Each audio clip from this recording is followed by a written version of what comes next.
This video is brought to you by Glasshammer Gaming. Use the code COMMANDPHASE to get an extra 5% off your hobby purchases. A link to their store is in the video description below. Hello and welcome to the Command Phase. My name is Mark and thank you so much for joining me. There have been so many incredible models that have been released this year throughout all of Games Workshop's ranges, from Warhammer 40k and Kill Team to Age of Sigmar, Warhammer Underworlds, The Old World, Horus Heresy, Necromunda and beyond. So in this video I'm going to give my top 10 miniatures of the year for 2024. It'll certainly be interesting to see how far off I am when the results are in. Let me know in the comments section below what your favourite miniature of the year was for 2024 and which you'll be voting for. I'd love to know. So without any further ado, let's get stuck in. Starting off at number 10 is one I imagine a lot of people are also very fond of from the world of Blood Bowl, and that is the gnome team, the Glimdwarrow Groundhogs. This set of sculpts have a huge amount of character in the gnomes to the absolutely adorable animals alongside them. From memory, the goose was a big favourite online, but I must admit the fox carrying the football is probably my favourite of them all, although I wouldn't want to mess with that badger. Ripped apart by badgers! I'm also a big fan that all of the balls are acorns, which is such a nice thematic touch.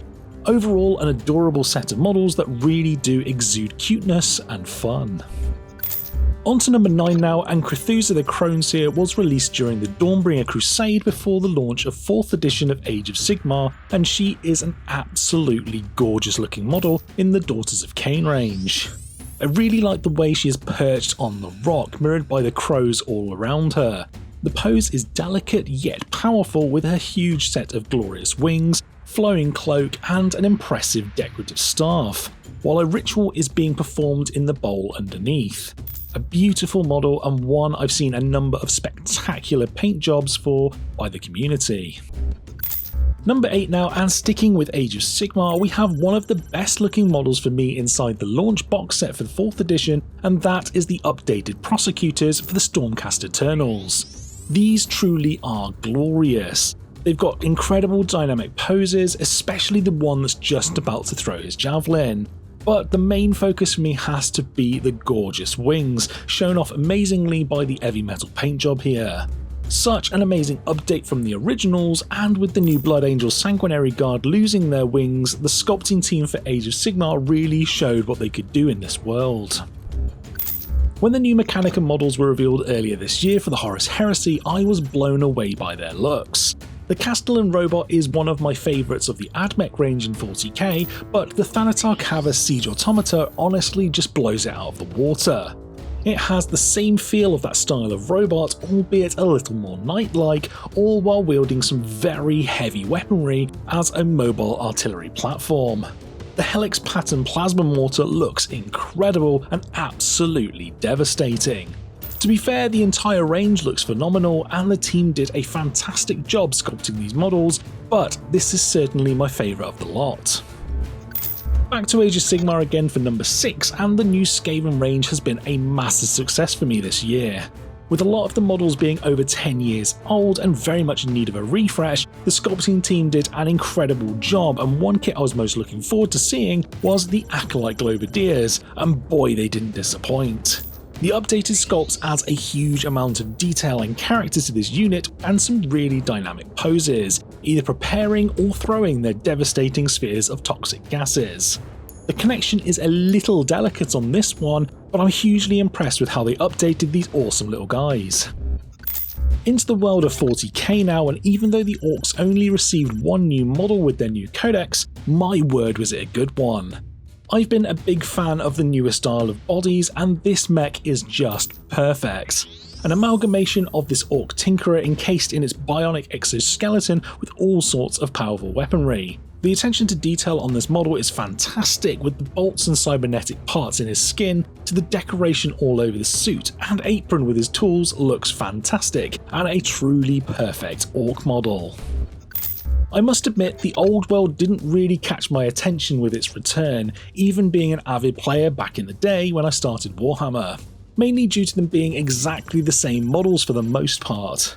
I was a huge Tomb Kings fan, and being a bit of an ancient Egyptian nut, and I must admit the Tomb King on Necrolith Bone Dragon is absolutely exceptional. I love the crowned crocolisk face and the highly decorated throne on top of its skeletal form.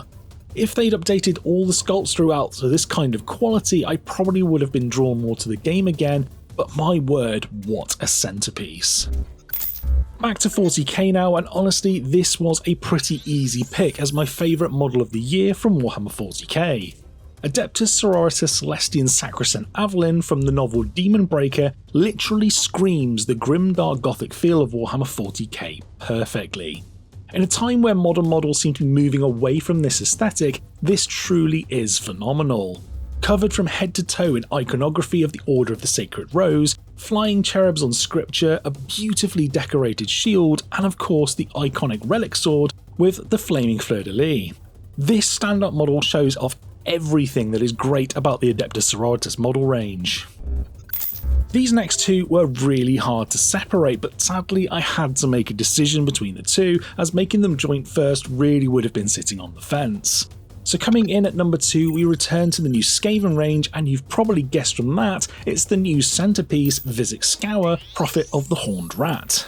Everything about this model is fantastic. Absolutely covered from head to toe in details, a long ragged robe, runes in his staff, a fantastic set of horns on his head, and of course covered with plenty of furry little friends all over. Including mine, and I'm sure a lot of people's favourite, with the little guy on his shoulder holding the warpstone. I mean, we could all say he's actually Vizzik, and the giant demon rat is its mount. This was an absolute joy to put together as well, which can't always be said for bigger models. As soon as he was revealed, I knew he was going to be going straight into the basket as soon as physically possible.